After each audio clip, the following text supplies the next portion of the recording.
तो हेलो बच्चों, स्वागत है आपका एक बार फिर से आपके प्यारे से यूट्यूब चैनल बॉटनी वाला में। तो आज बच्चों हमने आपको क्या पढ़ा दिया था, पूरा मेरिस्टेमेटिक टिश्यू पढ़ा दिया था। यहां से आपका परमानेंट टिश्यू स्टार्ट होने वाला है। कुछ बेसिक कॉन्सेप्ट पढ़ेंगे, फिर हम परमानेंट में चलेंगे बच्चों। देखिए बच्चों, ये समझ लेना, बहुत इंपॉर्टेंट भी है आपके लिए कि जब भी आप बच्चों किसी एम्ब्रियो की बात करते हैं, है ना, जब भी आप एम्ब्रियो की बात करेंगे तो एम्ब्रियो क्या होता है। तो एम्ब्रियो प्लांट की एम्ब्रियो की हम बात करेंगे बच्चों।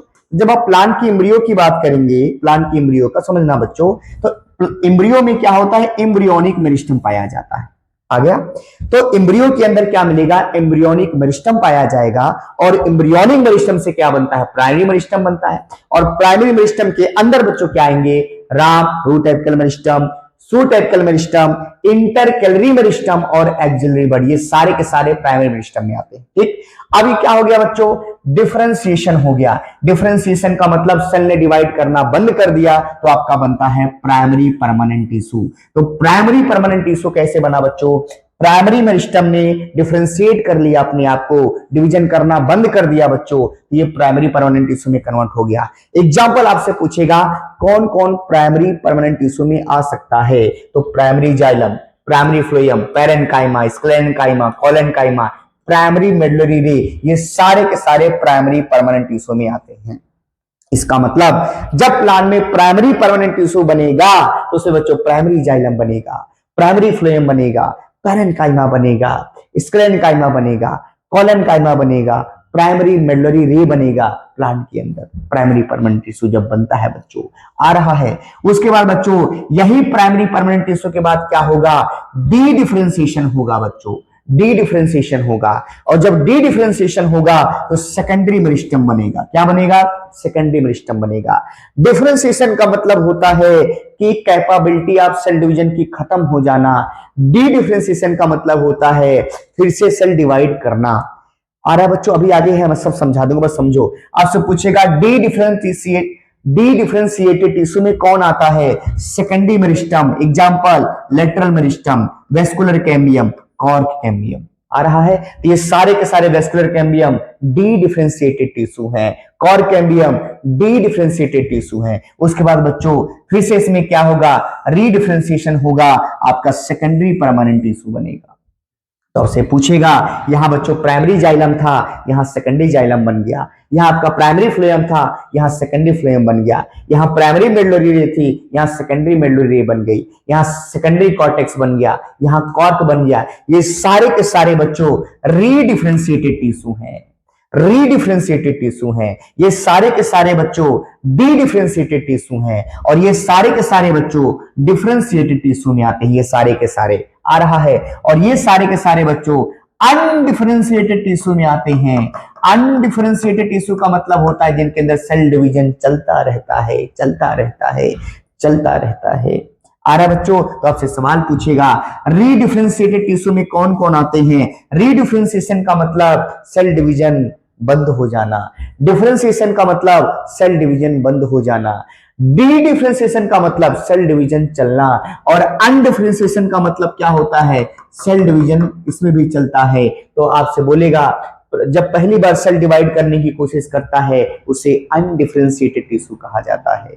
और जब परमानेंट के बाद फिर डिवाइड करने की कोशिश करता है उसे रीडिफरेंशिएटेड टिश्यू कहा जाता है, सॉरी उसे डी डिफरेंशिएटेड टिश्यू कहा जाता है। अभी आगे बताते हैं बच्चों, ये लाइन याद कर लेना, फिर से देख बता रहा हूं। राम, साम, इंटरकैली, एक्सिलिबड, ये सब किसमें आएंगे, अनडिफरेंशिएटेड टिश्यू में आएंगे। और अनडिफरेंशिएटेड टिश्यू का मतलब सेल डिवाइड कर रहा है। डिफरेंशिएटेड टिश्यू में कौन कौन आएगा, primary xylem, primary phloem, parenchyma, sclerenchyma, collenchyma, primary medullary रे। उसके बाद बच्चों आपसे पूछेगा डी डिफरेंशिएटेड टिश्यू में कौन आएगा, सेकेंडरी मेरिस्टम में लेटरल मेरिस्टम का नाम आएगा वेस्कुलर कैम्बियम और कॉर्क कैम्बियम। बच्चों याद कर लेना है। उसके बाद पूछेगा रीडिफरेंशिएटेड में कौन आएगा, तो आप कहेंगे sir secondary xylem, secondary phloem, secondary medullary रे, सेकेंडरी कॉर्टेक्स और कॉर्क की बात करेंगे। अरे आया कि नहीं आया बच्चों, अरे आया कि नहीं आया, आ गया सर, अब कोई डाउट नहीं है सर, आपने बहुत अच्छे समझा दिया। आओ बच्चों देखो यही लिखा गया है कि बच्चों प्राइमरी मेरिस्टम से क्या बनता है प्लांट के अंदर, प्राइमरी परमानेंट बनता है। तो पहले प्राइमरी मेरिस्टम बनेगा फिर प्राइमरी परमानेंट बनेगा। तो प्राइमरी मेरिस्टम में क्या हो गया, डिफरेंशिएशन हो गया, आ रहा है तो प्राइमरी परमानेंट बन गया। अब प्राइमरी परमानेंट में फिर क्या हो गया, डी डिफरेंशिएशन, तो सेकेंडरी मेरिस्टम बन गया, और सेकेंडरी मेरिस्टम में डी डिफरेंशिएशन हो गया बच्चों, यहां आपका री रहेगा, तो आपका क्या बन गया, सेकेंडरी परमानेंट टिश्यू बन गया। याद आया बच्चों? तो हमने कहा प्राइमरी मेरिस्टम में डिफरेंशिएशन हुआ, प्राइमरी परमानेंट हुआ बोला, और प्राइमरी परमानेंट में डी डिफरेंशिएशन हुआ तो सेकेंडरी मेरिस्टम बना, और सेकेंडरी मेरिस्टम में री डिफरेंशिएशन हुआ तो बच्चों सेकेंडरी परमानेंट टिश्यू बना। आ रहा है ये बच्चों, लिखा ही है। अच्छा सीक्वेंस देख लो बच्चों, अनडिफरेंशिएटेड टिश्यू से क्या बनता है, डिफरेंशिएटेड टिश्यू बनता है। डी डिफरेंशिएशन के बाद डी डिफरेंशिएटेड टिश्यू बनता है, उसके बाद बच्चों री डिफरेंशिएटेड टिश्यू बनता है। याद कर लेंगे प्लांट के अंदर, तो पहले अनडिफरेंशिएटेड टिश्यू है, अनडिफरेंशिएटेड टिश्यू से इसका मतलब इसमें सेल डिवीजन चल रहा है, तो ऐसा अगर डिफरेंशिएटेड टिश्यू बना तो सेल डिवीजन नहीं चल रहा है। क्या डी डिफरेंशिएटेड टिश्यू से क्या डिफरेंशिएटेड टिश्यू से डी डिफरेंशिएटेड टिश्यू बन सकता है? यस सर, बन सकता है। क्या डी डिफरेंशिएटेड टिश्यू से री डिफरेंशिएटेड टिश्यू बन सकता है? यस सर, बन सकता है। बच्चों देखिए आपके सामने लिखा गया है, अब इसमें डाउट नहीं होना चाहिए। आप प्लांट ग्रोथ डेवलपमेंट पढ़ेंगे ना बच्चों, तो वहां भी ये नाम आएगा, इसलिए मैंने आपको पहले बता दिया है कि बच्चों डी डिफरेंशिएशन का मतलब सेल डिवाइड नहीं करता है। तो प्राइमरी मेरिस्टम में जब डिफरेंशिएशन हो जाता है तो प्राइमरी परमानेंट बनता है, प्राइमरी परमानेंट में डी डिफरेंशिएशन होता है तो सेकेंडरी मेरिस्टम बनता है, और फिर सेकेंडरी मेरिस्टम में री डिफरेंशिएशन होता है तो सेकेंडरी परमानेंट बनता है। तो अनडिफरेंशिएशन और डी डिफरेंशिएशन का मतलब होता है सेल डिवाइड करना, और डिफरेंशिएशन और री डिफरेंशिएशन का मतलब होता है सेल डिवाइड नहीं करता है बच्चों। इतना मैंने आपको बता दिया, ठीक है बच्चों। आइए बच्चों, तो अब हम बात करेंगे बच्चों, अब हम बात करेंगे परमानेंट टिश्यू की बात करेंगे। तो भाई परमानेंट टिश्यू क्या होता है, जिसके सेल डिवाइड ही नहीं करते हैं, तो लूज कैपेसिटी ऑफ डिवीजन बच्चों, सेल आपका मैच्योर बन जाता है और स्पेशलाइज बन जाता है, बदल देता है अपने आप को, और इसमें इंटरसेलुलर स्पेस प्रेजेंट या अब्सेंट दोनों हो सकता है। परमानेंट टिश्यू के बीच में इंटरसेलुलर स्पेस या तो होगा या तो नहीं होगा बच्चों, और साइटोप्लाज्म डेंस होगा, वैक्यूल लार्ज होगा। जब आपका सेल परमानेंट बन जाता है तो उसमें वैक्यूल बनता है, अगर मरिस्टेमेटिक है, सेल डिवाइड कर रहा है, तो उसमें वैक्यूल बच्चों नहीं बनता है, नोट पॉइंट है, और इसमें प्रोमिनेंट न्यूक्लियस पाया जाता है। तो प्रोमिनेंट न्यूक्लियस का मतलब बच्चों इसमें न्यूक्लियस प्रोमिनेंट होता है, बड़ा होता है, ठीक है। आइए बच्चों, तो पहला बच्चों आपका आएगा पैरेन्काइमा। तो आज हमारा होगा टॉपिक पैरेन्काइमा। आइए बच्चों पैरेन्काइमा की बात करते हैं, ठीक है। तो बच्चों अगर आप पैरेन्काइमा की बात करेंगे, तो डायग्राम पीछे बनाया है मैंने, तो पैरेन्काइमा की बात करेंगे बच्चों, तो इनके सारे सेल का डायमीटर सेम होता है, इसलिए इसको आइसोडायमेट्रिक कहा जाता है।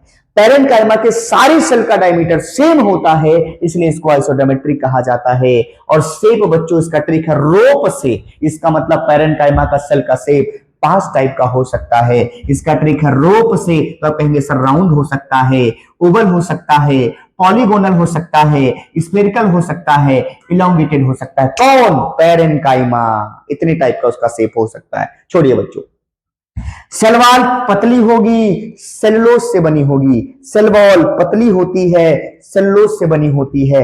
पतली होगा तो होता है बच्चों, आपसे पूछेगा। नेक्स्ट, पैरेन्काइमा के अंदर बच्चों देखो एनसीईआरटी में लिखा है, अगर पैरेन्काइमा एपिडर्मिस को बना रहा है तो सेल सारे क्लोजली पैक्ड होंगे। अगर पैरेन्काइमा एपिडर्मिस को बना रहा है तो सेल सारे जो सेल होंगे क्लोजली पैक्ड होंगे, तो उसमें इंटरसेलुलर स्पेस नहीं पाया जाएगा। लेकिन अगर पैरेन्काइमा कॉर्टेक्स सेल को बना रहा है तो उसके अंदर इंटरसेलुलर स्पेस पाया जाता है, उनके सेल के बीच में जगह पाया जाता है। फिर से बच्चों बता रहा हूं, एनसीईआरटी की लाइन है कि अगर पैरेन्काइमेटस सेल जो होंगे अगर एपिडर्मिस को बनाएंगे तो उनके सेल के बीच में स्पेस नहीं होगा। लेकिन अगर वो बच्चों किसको बनाएंगे, कॉर्टेक्स सेल को बनाएंगे, तो उनके सेल के बीच में स्पेस पाया जाएगा। इसका मतलब पैरेन्काइमा के सेल के बीच में स्पेस पाया भी जा सकता है, नहीं भी पाया जा सकता है। ये डिपेंड करता है कि वो एपिडर्मिस को बना रहा है कि कॉर्टेक्स को बना रहा है। बच्चों लाइन समझ में आई? आ जाओ। लोकेशन बच्चों, मोस्ट अबंडेंट टिश्यू कहा जाता है, स्पेस फिलिंग टिश्यू कहा जाता है, स्टोरेज टिश्यू कहा जाता है। बात समझ में आई? मोस्ट अबंडेंट टिश्यू का मतलब प्लांट में सबसे ज्यादा पाया जाने वाला कौन है?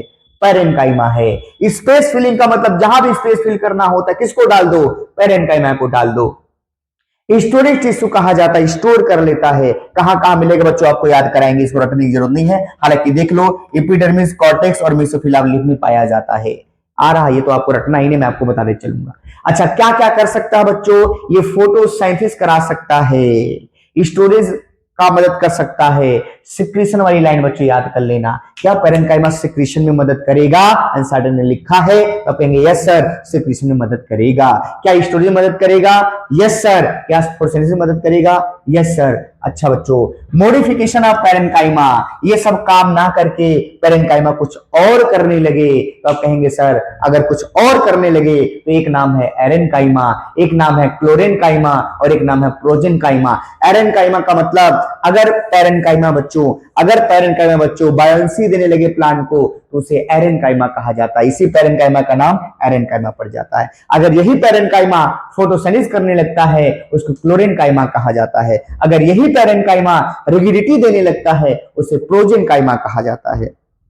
ये रहा बच्चों पैरेन्काइमा का मॉडिफिकेशन हो गया। आ रहा है, देख लो बच्चों यहाँ कि क्लोरेन्काइमा अगर कहा जाएगा पैरेन्काइमा को तो फोटोसिंथेसिस करेगा, अगर प्रोजेन्काइमा कहा जाता है, क्लोरेन्काइमा कहा जाएगा तो फोटोसिंथेसिस करेगा वही पैरेन्काइमा, अगर प्रोजेन्काइमा कहा जाएगा तो ये रिगिडिटी देगा, और अगर एरेन्काइमा कहा जाएगा तो ये बॉयंसी देगा बच्चों। क्या देगा, बॉयंसी देगा। नोट पॉइंट बच्चों, एरेन्काइमा का जो जाइलम होता है और फ्लोएम होते हैं बच्चों, एरेन्काइमा के जो जाइलम और फ्लोएम होते हैं वो लेटरल कंडक्शन करते हैं वाटर, मिनरल और फूड का।